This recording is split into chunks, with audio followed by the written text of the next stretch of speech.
In today's Gospel reading, our Lord speaks at the end of today's Gospel reading about the new cloth, or otherwise the new will be torn. So no one tears a piece from a new garment and sews it on an old garment. And then he talks about new wine not being poured into old wineskins because they have already stretched, so they will burst.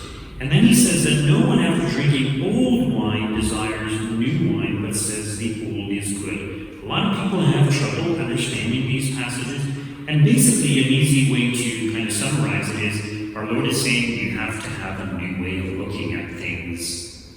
So in other words, if you accept that Jesus is God in our midst, it makes total sense that our whole focus will be on him. Once he is taken away, they will fast because he's not with them, and fasting helps us to be closer to him.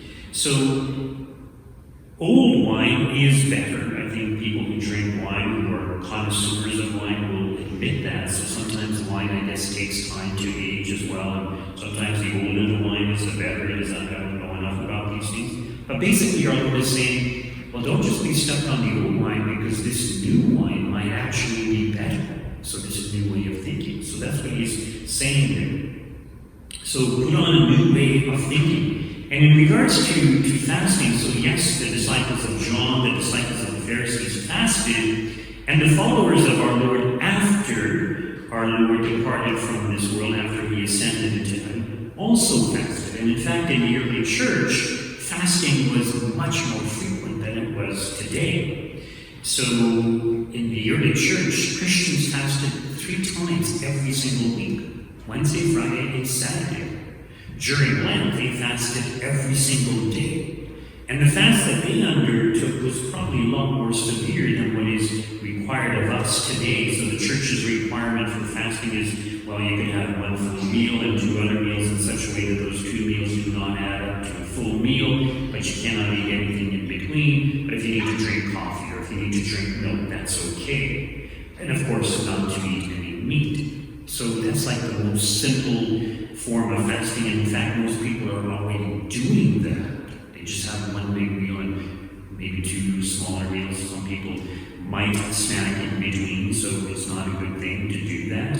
In fact, St. Philip Neri points out that someone who cannot refrain from eating between meals cannot be spiritual, because they're just so attached to their sensual desires, their desire for food, that they cannot really be spiritual. So part of the purpose of fasting, there's many benefits to fasting, even natural benefits. So it cleanses your body, it gives your digestive organs a chance to relax. You know, that let's just say complete fasting. Let's say somebody didn't eat anything all day, so it gives your organs a chance to cleanse themselves, so they become more efficient when it does come time to having to digest food. And not only that, but toxins tend to build up in our body. When you fast, those toxins are removed much more easier because your body can focus on removing those toxins. So many naturopaths will recommend fasting or periodic fasting, or I think what's popular nowadays is intermittent fasting.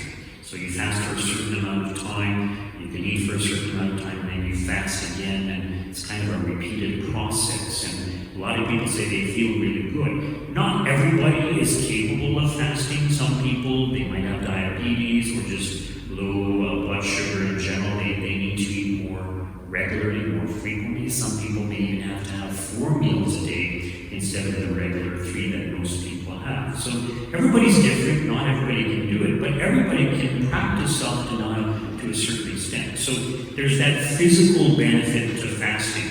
The other thing, which we could say is a psychological, I don't even want to yet get to the spiritual, the psychological benefit is that because your body the blood isn't going to your stomach to process food, you actually have better blood flow when you're fasting, unless you have like very low blood pressure. So your ability to focus, to concentrate becomes easier. And that's a good thing. We want that. So often we're distracted, and it's kind of like brain fog, and it's hard to focus, hard to get work done. So clarity of mind, clarity of thought, ability to focus, it's a wonderful thing. In regards to spirituality, when we fast, it enables us to focus more on God, which is something that we want. And when we fast and are able to focus more on God, we feel a greater connection. So it enhances our prayer life. And because if we undertake fasting specifically for religious reasons, God will bless our sacrifice of fasting, so He compensates even more. So not only on a natural ability are we able to focus more fully on God, but even supernaturally, or by means of God's grace, God kind of rewards us for that. The really good benefit of fasting is that it teaches us greater self-control, greater self-mastery. Not just teaches us, but enables us to have greater self-control, greater self-mastery. And, we can think of the opposite of fasting, which is self-indulgence. So someone who just pigs out or eats whenever they want or just gives in to whatever passion they want. So fasting is the opposite of that. It's practicing self-denial to a great extent, because eating food is like the most basic desire that we all have. So when we control that most basic desire or suppress that most basic desire, then all our other desires also come more fully under our control. So we want this, of course. And every major religion in the world recognizes the importance of fasting, and every major religion in the world practices some form of fasting. They recognize that there is this lack of harmony within man, that the passions and the intellect are pulling the individual in two different directions. So when we fast, we bring things into greater harmony. The intellect can dominate and control the passions and use the passions for good, instead of causing the intellect to follow after the passions, and the passions dictate. The intellect is basically a servant to the passions to figure out, okay, how am I going to get my passions fulfilled? No. So that's not good. So as I mentioned, not everyone can fast, but we can all practice self-denial. So self-denial is maybe not as extreme as fasting, but it's good, it's beneficial. So self-denial, even following a schedule, a routine, very beneficial. So in other words, if I need to wake up at a certain time, am I going to follow the intellect which tells me it's time to wake up, or am I going to give in to the passions which says, hit the snooze button? So a priest friend of mine said one of the worst inventions ever is the snooze button, because it just causes people to be lazy, to get into their passions. And spiritual authors point out that how we wake up in the morning is going to set the tone for the day. In other words, if first thing in the morning we give into the passions, throughout the day we're going to be giving into the passions. And we're always going to be behind. We're going to be stressed. We're going to be rushing because things aren't the way they should be. But spiritual authors point out that when we make the effort to get up right away, when our alarm clock goes off, or whenever it's time for us to wake up, that sets the tone for the day. We get things done. We're on schedule. We're less stressed. We're less anxious about things because we're on time. So not just waking up, but time for prayer, time even to go to bed. It can be very difficult for many people. They stay out way too late. So following a schedule, having a schedule, and sticking to it causes the intellect to dominate and the passions to be brought into the service of the intellect, which means we have greater self-mastery, greater self-control of ourselves. And it's something that we need in order to be happy. So as long as there's that lack of harmony within us between the intellect and the passions, you will never be happy. It's only when the intellect, which is the higher power, dominates and the passions are at the service of the intellect, that we can truly be happy. So this is something that we need to strive for, because we have a fallen human nature. Part of that fallen human nature is this very lack of harmony. And because of this lack of harmony, the passions often dominate, dictate, and pull us away from following the path that we should be following. So we cannot be happy unless we have self-mastery, self-control. So fasting, self-denial helps us to do this, and having greater self-control can also enable us to grow closer to God because we're less likely to be worldly or attached to the things of the flesh or even to commit sin. So it's very beneficial. Now today is First Friday, the first Friday of the month, and so it's encouraged that we receive Holy Communion in honor of our Lord, the Sacred Heart of Jesus, to make reparation to His Sacred Heart. So I just want to remind you of that. So there's all kinds of promises attached to that for those who do it for 9 consecutive First Fridays of the month. So our Lord makes all kinds of promises if we receive communion to make reparation to His Sacred Heart. In other words, to make reparation for all the sins being committed by mankind. And when we make reparation, we're also countering the negative effects of their sins, which means we're drawing down God's graces upon all sinners, that hopefully they will realize their sinfulness and change their ways. So, unfortunately, as we know, there's a lot of sins being committed out there, so we need as many graces coming down from heaven as we can possibly get. So, when we join suffering or self-denial, such as fasting, to prayer, our prayer is much more efficacious, much more effective. So this is another benefit of fasting. But I also wanted to mention that not just the first Friday, but every Friday of the year is a day of abstinence from meat.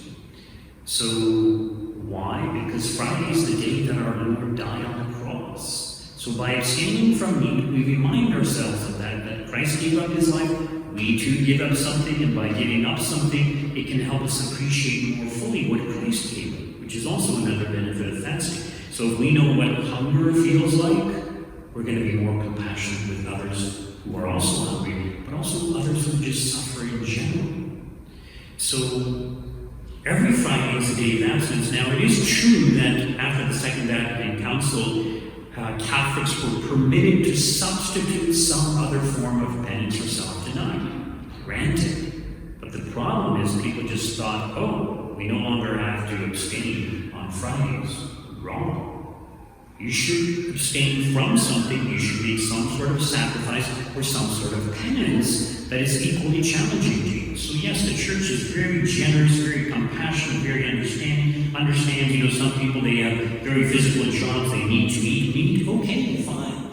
Do some other form of penance to remind yourself of Christ's sacrifice, to participate in that sacrifice, to understand more fully Christ's sacrifice. In other words, when we experience this privation, we appreciate more fully what Christ denied Himself of in order to bring about our salvation. So, every Friday is a day of penance, unless the Friday happens to be a solemnity. If Christmas falls on the Friday, it's not a day of abstinence or penance. Same as with the Christmas octave, so the Friday after Christmas, it's a day of celebration, a day of feasting. Same as with the octave of Easter. During Lent, it is emphasized that Catholics should abstain from meat on the Fridays. But it's important to remind ourselves that every Friday is a day of penance, traditionally a day of abstinence from meat. So yes, you can do some sort of other penance, other self-denial. But the reason I mention this is because, as our Lord points out, that when the bridegroom is taken away, then they will fast in those days. So are you and I fasting? Are you and I practicing self-denial, at least on Fridays? Are you and I practicing self-denial, self-mastery on a day-to-day basis? If not, then we are endangered because our passions are more likely to dominate, to lead us astray, to lead us into sin. So these practices are there for our benefit, and our Lord says that His followers will undertake these practices.